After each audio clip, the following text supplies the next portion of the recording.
Hello, thank you for joining me again today. Today I wanted to talk a little bit about finger tatting and how to make your own tatting shuttle. Shuttle tatting is all about understanding what the thread needs to be doing.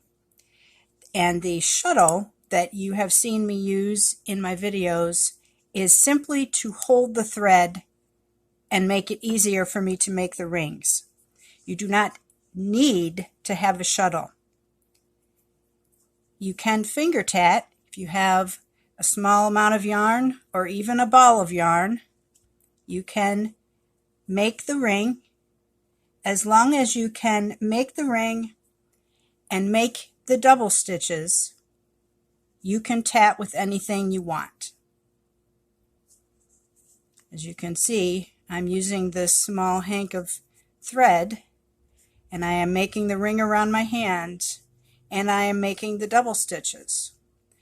But you can also see it is a less fluid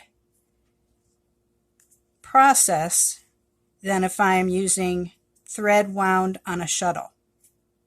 I'm making the double stitches and the picots, and there's not a shuttle here.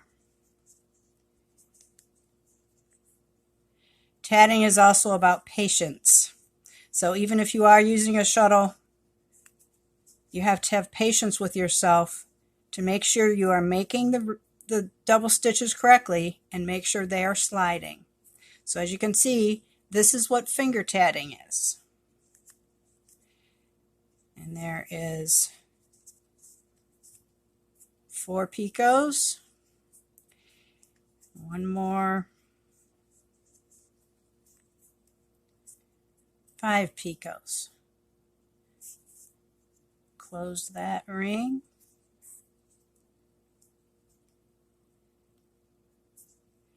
And that was finger tatting.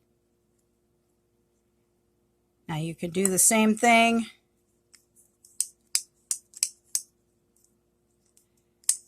with a shuttle, and it just makes it much easier.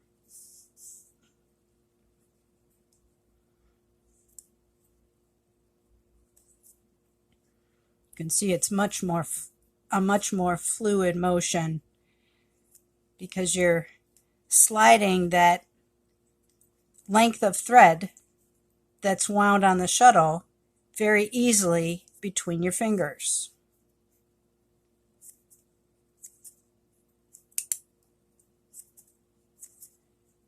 4, 5.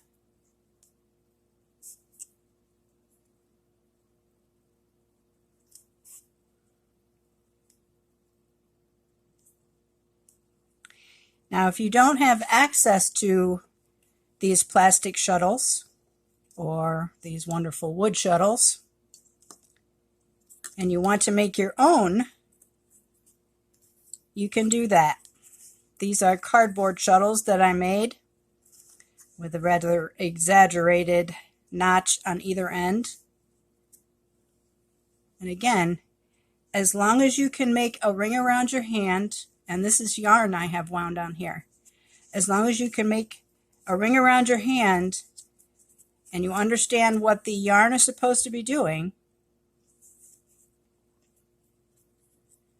it's a little like finger tatting though.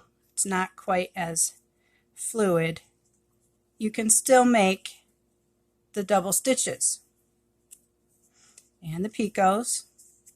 You just have to, that's why I say these exaggerated indentations on the ends, the yarn is getting caught on there.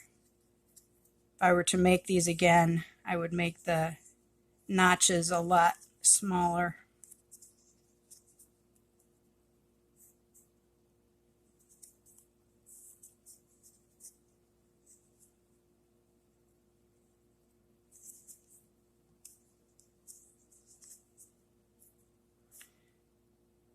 Three.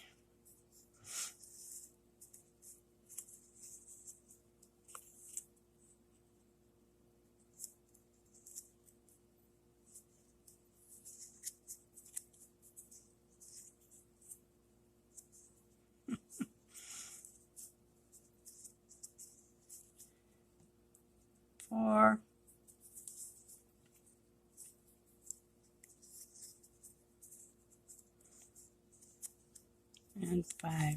This would be easier if I had a smaller cardboard shuttle and was using thread. But I wanted to show you that it is possible to use yarn.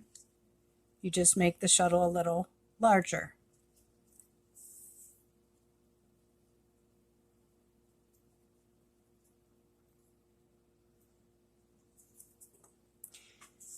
This shuttle is actually a netting shuttle, but it could be used as well.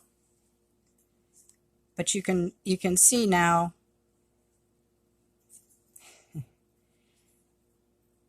to use it as a tatting shuttle would be very cumbersome. You can do it. It would just take you a lot longer. So if you're only making rings and chain or rings only, you could do it.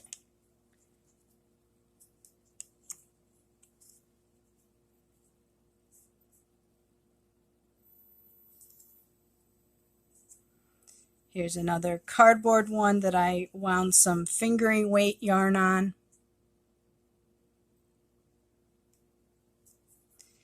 These are some other plastic shuttles I wanted to show. This is an old, very old metal shuttle that most people who are familiar with tatting have probably seen in their lifetime.